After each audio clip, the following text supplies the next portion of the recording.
Hey folks, it's Susan Edwards, and I'm at home this morning, so I don't have my regular microphone. So hopefully you can hear okay. If anybody can't hear me, let me know. So this morning we're going to go on a dig. Well, we're going to come back from a dig. And I thought I've got so many people who are always interested in, oh, I want to go with you on the dig. I want to go on the dig with you. I want to go. I want to go. So I thought, well, I'll just kind of show you what I do. Okay, so let's take a look at the car. Well, first of all, we've got the buckets, okay, and I'm going to switch orientation here so you can see that. Okay, thanks, Robert. All right, so here's the buckets, and when I am traveling, what I do is, if you got a car that you don't want to get dirty, the main thing is you really want to make sure that you've got some sort of a plastic liner or something underneath there. So believe me when I tell you the dirt is dirty. So, and by the way, I know we're not going to talk about these right now, but these, my darlings, these are boxes of treasures that I purchased wholesale. So I'm going to unpack those later. So one thing that you got to have is you got to have an umbrella.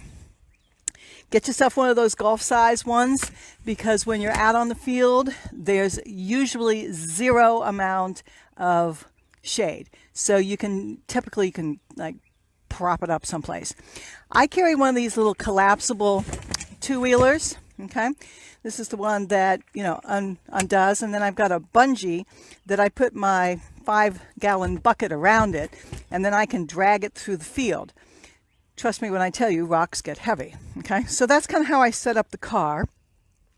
Make sure you bring along some wet wipes and some paper towels, and make sure you have sunscreen. Oh, and I know you're like, well, I don't need any sunscreen. Yeah, you do. So here's my bucket. And my husband, Robert, he is so imaginative. He figured out that to help me out, he'd get me one of these wonderful tool caddies. And it just fits right over. It's made to fit right over my 5-gallon bucket. And I can put on my dig tools. And what kind of dig tools do you need? Well, these are just your regular, garden spade. The ones from the Dollar Tree, you're probably going to demolish like in the first 10 minutes. So take some old garden tools that you don't want anymore. So you got to have your spade, some sort of a trowel. This was a broken one, perfect for digging, okay? I like these little narrow ones. But this is my treasure here. This is like a pick hammer. And I don't really recommend that you like banging around on the rocks. Hey kitty, how are you doing, Hazel? That's our neighborhood cat. But this is one of my favorite tools here. A pry bar, one of these little small pry bars. These are invaluable because if you find a vein and you need to kind of like dig up and get underneath it, that's perfect for that. I buy my gloves over at the Dollar Tree. They're $1. I usually have 3 or 4 pair with me because they do get torn up like immediately. So bring a couple pairs of these. Okay, a spoon, bloop, bloop, bloop. Okay, a small hammer. I don't really use this one. I use that one I showed you a minute ago. And then have a variety of nesting buckets. You've got your 5-gallon bucket, but if you have a nesting bucket that doesn't weigh as much, you can do what I call cherry picking. So you go off, you set up your spot, and you go off with your cherry pick bucket, and you just look and see what's on the top of the surface of the dirt. Okay. Oh, and here's my oxalic acid. We'll talk about that a little bit later. So when you're digging, there's a couple of approaches. If you've got a wagon that you can carry the stuff, or a two-wheeler, then you don't have to be very discriminating, and you can start picking up some of these larger chunks. I did that the first time, and I figured, well, I'll just look at them when I get home. Oh boy, do these get heavy very quickly. This one probably weighs about a pound or a little bit more, and as you can see, I've got a bunch of them in the bucket here. So pretty soon I had like a ton in my bucket, and Trust me when I tell you, rocks get heavy. But this one looks like it's got some nice clusters in it. And so I'm going to take a few minutes and clean it up and see what happens. So what I've got going on here is I've got some soapy water with a sieve so that I can capture the smaller crystals, and I've just got a bucket of just plain water. So I'm going to start putting this in just the plain water, and you'll notice I also have like just a little microfiber cloth here. So the next big tip is, under no circumstances should you rinse your crystals off underneath a running faucet if you ever intend to be able to unclog it. So don't do that in your hotel room or the facility that you're at. Look at the shinies on that little sweetheart. Yeah, I think once I cleaned that up, it looks like it's got it on both sides. Okay, so what I'm doing right now is I'm just going to give it a soak in just the plain water and just let it sit there and get some of the mud off, because you can't put your crystals that have mud on them in the oxalic acid. The oxalic acid is going to take all that iron off of the surface of it. Okay, so we're just going to kind of knock that off. And I don't have a hose out front here, but if I did, I'd probably just set them out. And if you had something to set them up on and hose them off, that would be great also. This one looks real interesting to me. I can't quite tell, but I think that it's got a lot of Faden crystals in it, which are the flat crystals. So when you're on the field, obviously you can't really tell too much. So if you've got a mechanism to carry the heavy 5-pound or 5-gallon buckets, then you can kind of be a little less discriminating and just kind of grab things that you're suspicious might have something interesting in them and drag them along. All right, so that's the big stuff in this bucket. Let's see what have I got in this bucket here. There. And as you can see, you're getting to see it as it happens here, folks. Okay, so here's this bucket. See if we can get some sunlight on it. And it just looks like a bunch of dirty rocks at this point. But when you're in the field, the sun will hit the edge of these crystals. Let's see if I can get it to shine for you here. And that's how you know that there's very likely a cluster underneath here. And I'm in kind of a funky sunlight area here, so I can't tell. But I can see the cluster right here. And I don't know what's down here. It could be more cluster, or it could just be the matrix that the crystal is growing on. Kind of looks like it might just be the matrix, which is the, I don't even know what the name of the kind of rock it is, but it's not crystal rock. Okay, but there's a very nice crystal up here. And if this is all just matrix, and matrix tends to look like kind of like concrete, you can actually carefully chip that off so that it's not such a big chunk of the matrix, and you really are just left with a beautiful cluster. So we're going to let that soak for just a minute. See what else we got. Ooh, here's another example. So when you're in the field, this might be what you're looking at, and you're going, whoo, whoo, whoo. So go ahead and grab it, throw it in your bucket, and just look at it later. And a lot of these facilities do have like a little washing station outside before you put it in the car. So you can actually kind of wash it off and say, that wasn't what I thought, and just leave it there, or say, ooh, that's got some real potential there. So you can bring it on. The other thing to look for when you're digging, most of the dirt is just going to be like this, if you go to Arkansas, it's just going to be like this red sort of dusty dirt. But if you come across an area that the dirt is like wet mud and it's the consistency of peanut butter, that's the kind of soil that you are going to find some of your most amazing crystals. So and I came across some of those, unfortunately it didn't have any crystals or any clusters in it. You'll get it, and it's just like peanut butter. So you just kind of use your fingers and go through it and see if there's anything interesting in there. All right, so I'm just going to go ahead and kind of put some of these big ones in here and get to some of these little treasures. Okay. Now, one of the things that you will do is when you're out on the dig field, you know, and especially if you're cherry picking, you're going to come across some really beautiful little points. Okay. And I saw this one. I'm like, ooh, this is almost a perfect generator. Look how even it is. And it's been broken off of its matrix here. But this is going to make a beautiful crystal to be able to wrap. So you don't want to just throw that in with all the big boys and maybe accidentally get it chipped or anything. And so that's one of the things that these little pockets here are perfect for. And I do recommend that you wear a long sleeve shirt, an overshirt. I don't care if it's 120 out there. Trust me, you're going to want to have an overshirt on to protect you from the sun because you are right in it and it's hot and you're working. And it's helpful if your shirt or your pants have pockets. I prefer the shirts because then you're sitting on hard crystals. But if you find a treasure, you're going to want to put it aside so that it doesn't get damaged and you know how to find it later. You can tuck it in your pocket. Like I said, this is perfect because I tuck them in here and keep them protected from, you know, banging around and maybe getting chipped. Okay, so that's a really tasty one. So I'm going to go ahead and put that one up in the soapy water.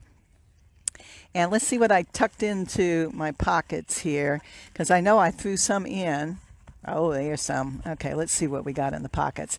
And, you know, I've gone several times now over the years, and so I'm becoming much more discriminating. Well, now this is interesting. Let's look at this one first. Okay, so this is a beautiful little point. This is just lovely, and that's going to wrap up beautifully. And there's almost no cleaning that I'm going to have to do other than just to get the dirt off of it. Isn't that beautiful? That's a beautiful little point right there. Now, what in the world is this? Oh my goodness. You know, I'm looking at this for the first time too. Okay. Oh my goodness, folks. You know what? I think, if I'm not mistaken, can you see that purple in there? I think I actually got a little amethyst. Woo! Oh my goodness. That is exciting. Okay. I have never found amethyst.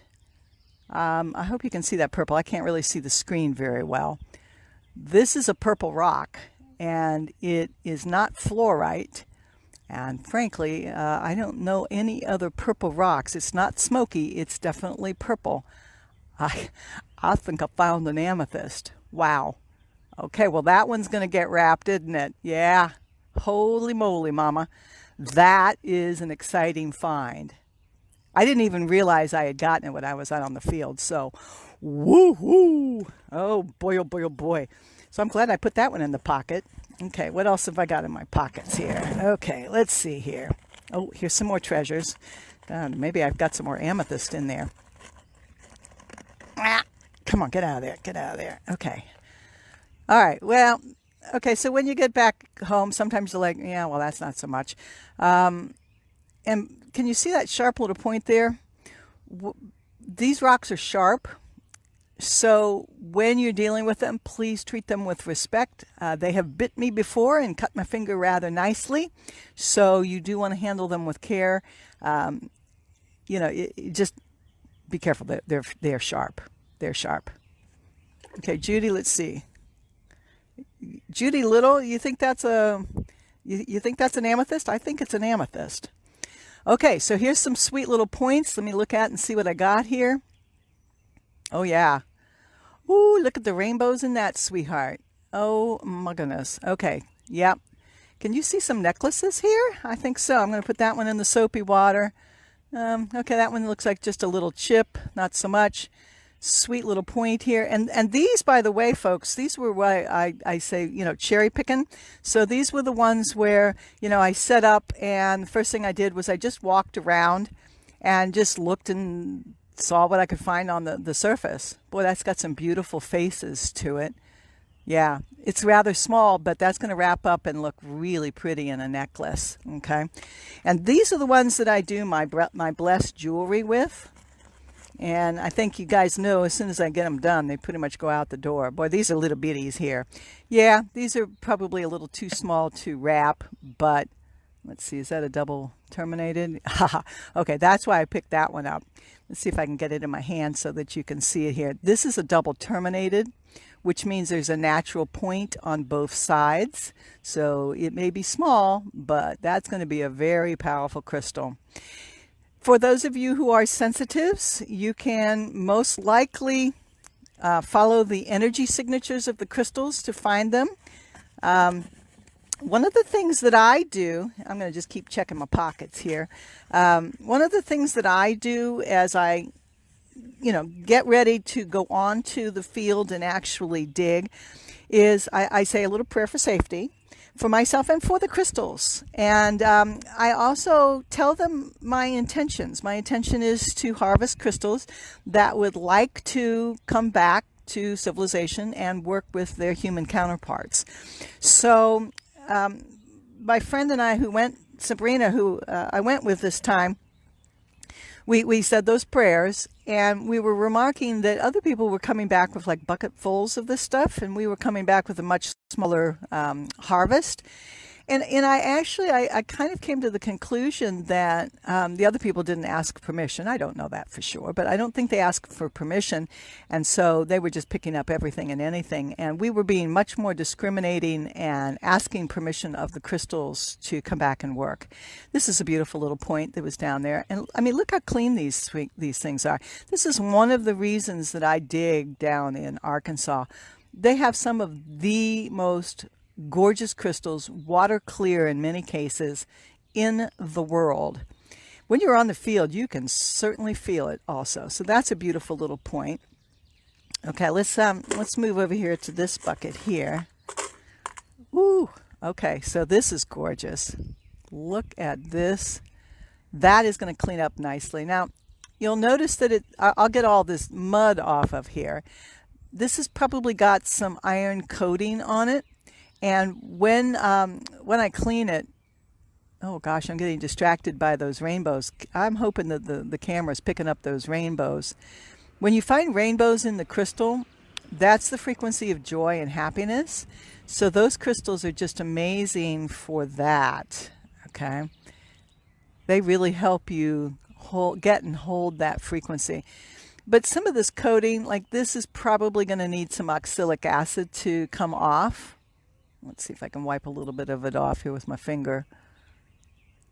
Yeah, some of this you can just use a soft toothbrush, and we're going to do that in a minute. Some of it really does need the oxalic acid. Wow, look at the rainbows on that baby. It's got a little damage here on the tip, but I can feel the energy in it right now, and it's very powerful. If you can't get oxalic acid, I believe that you can get a similar product or oxalic acid at Lowe's. I think they call it a wood cleaner or a deck cleaner. All right, so here's some more little points.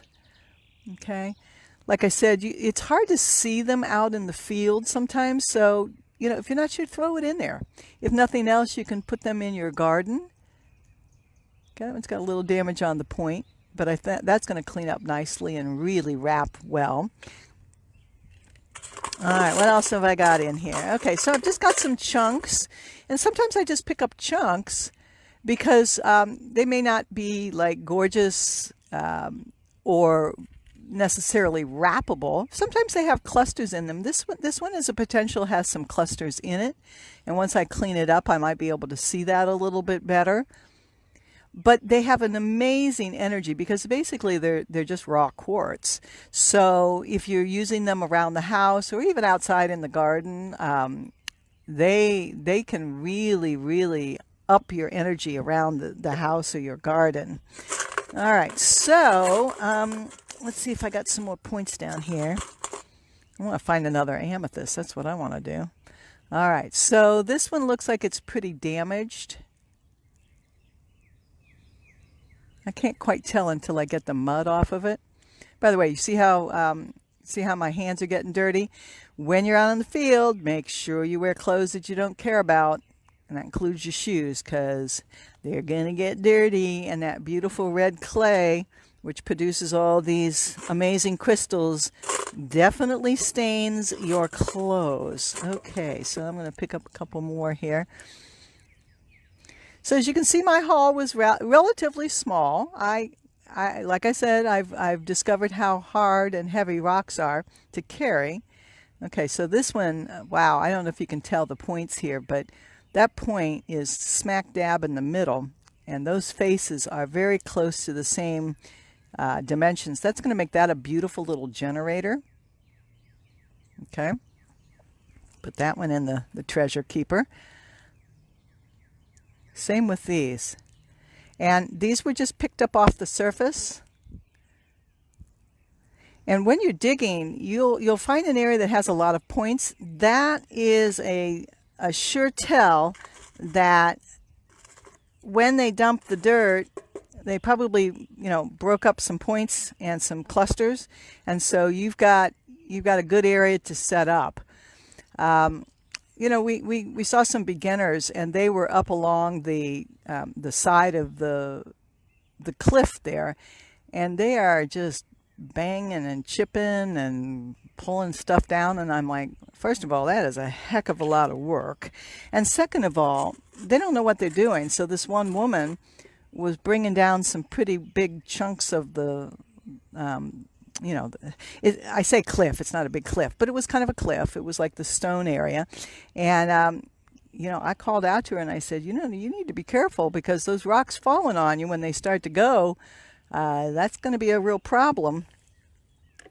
So she did call over the actual miner guy, and he helped her, but you got to be careful with this stuff. This stuff is dangerous out there, folks. So I don't like banging away at the rocks. I don't know what I'm doing. I very likely am going to bring down more material than I expect, and I'm underneath it, so you can imagine that's probably not a good plan. And then second of all, you can very easily damage the crystals, and that's just heartbreaking when you do that. So this is a beautiful little cluster, so I'm going to go ahead and put those in there. All right, looks like I've got most of the actual points. Yeah, that's just a little. Okay. All right, so I'm actually holding the phone here, so I'm not sure how easy I can do this, but I did bring out a small toothbrush.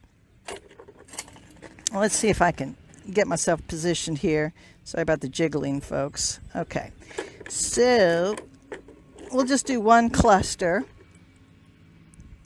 Get my knee out of the way. All right, there we go. I didn't bring my tripod home. All right, so it's just been soaking for just a few minutes. I'll just kind of brush away. Now, this is a soft toothbrush, so I'm just brushing away some of that mud just to see what I've got here. See, and just with just a little plain water and the toothbrush. Let's see, I can't see myself. There we go. Okay, there we go. You can see this is going to be a beautiful little cluster. Look at the rainbows in that, sweetheart. And if you can see how it's catching the light, that's what you're going to see when you're out on the field. Okay, so I'm going to clean those sweethearts up. This would be what we would call the matrix. Okay, this is just the regular non-crystallized rock that it grows on. So sometimes you can carefully pry some of that off. Be very careful if you do that. Don't go whacking at it with a hammer, because it's just going to damage your cluster. And this is going to be a beautiful little cluster. Isn't that lovely? Yeah, it's got some damage here. Probably somebody was whacking at it with a hammer, or it got damaged when it was excavated. Excavated. Okay. So I'll work on that one for a minute. Let's just see what we've got down here in the. And you notice I use a sieve. That's so that I can bring it up and capture all these little guys. I'm really fascinated with this this amethyst. Wow. I can't tell you how excited I am about that. I hope Yeah, you know what? I may not be getting rid of that one. That's my first amethyst that I've ever dug. If you want amethyst, I understand North Carolina is the place to go and dig for amethyst, although they do have them in Arkansas, obviously. Okay, that is just gorgeous. Yeah, I may not be parting with that one, folks. Whew. Liking that. Okay, let's see here. All right, let's see if I can, all right, I'm going to just talk for a minute, and I'm just going to clean off one of these other clusters or crystals. See what we've got here. Okay, there we go. Oh, yeah. Wow. Okay, so I'm noticing down here that the soapy water and the gentle brushing didn't get some of that iron coating off. You can leave it like that, and there are a lot of people who really like natural crystals that have not been cleaned. And this one is, 95% clean. It's just got a little bit of iron on it.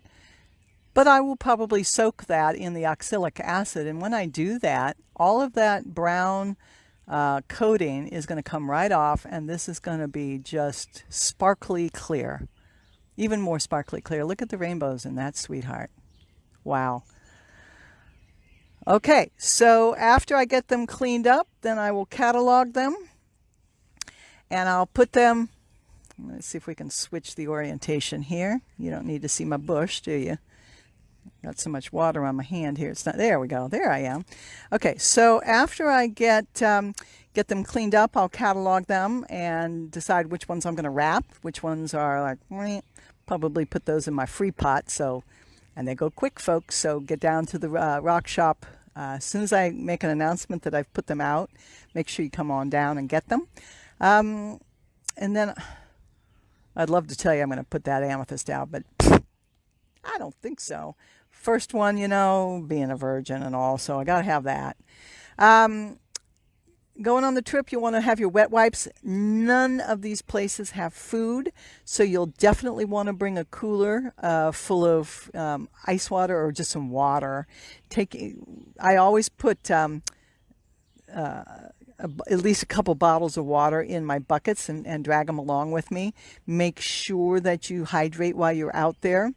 We were out on the field about 2 hours, and I don't do hot very well, and I stayed under my umbrella as much as I possibly could, and I wear my overshirt. Okay, so I was hot, but 2 hours into it, my body's going, excuse me,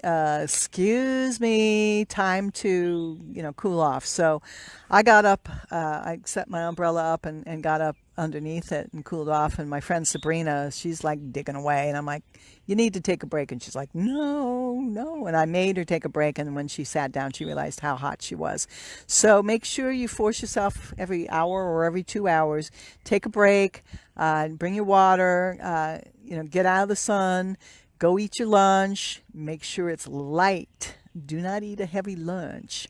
And then really determine whether or not you're ready to go back on the field, because it does get awfully hot out there, folks. I think I'm considering taking a group out, but it's going to be either early in the spring or later in the fall when it's not so blasted hot. And it was only 85. It was only 85, and you're just sitting out in the sun, and most of us little white girls don't sit out in the sun for 2 hours. So make sure you're well prepared to be out in the elements. I always take bug spray out, but frankly, I've never been bugged by bugs out there. If you're in some of these places, they're pretty remote. You might want to take an air horn. First time I went digging, the guy drops us off. We're like 2 miles up the mountain in the wilderness, and he goes, don't worry, Smiley the dog here will let you know if there's any cougars or bears nearby. And I'm like, whoa, what? Cougars and bears? Oh my. Yes, they do have them. So take an air horn, okay? Make yourself look big. So yeah.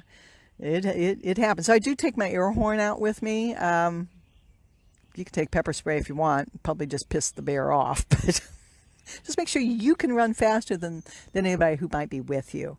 All right, so that's about it. Any questions? Oh, a wildlife. You know, big bugs flying around. They do have some horse flies out there. I have seen lizards. I have not seen much of anything else out on the fields.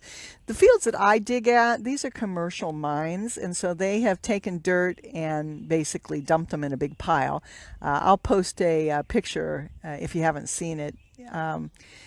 There are some mines that are what we call primitive, and they just basically send you up the mountain. But you know what? If you're not a geologist and don't know where to look, basically you're just wandering around the forest.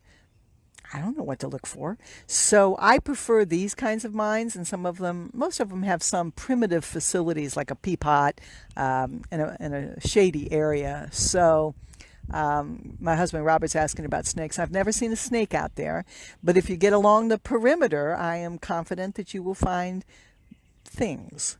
So yeah, just, you know, be prepared, okay? It is just amazing. When you find treasures, you're just like, oh, I found a treasure. And even if you're just picking up garden rocks and bringing them back to put in your garden, it's just so much fun. And it's not that expensive. So other than your trip cost, typically these places cost between $20 and $30 a trip.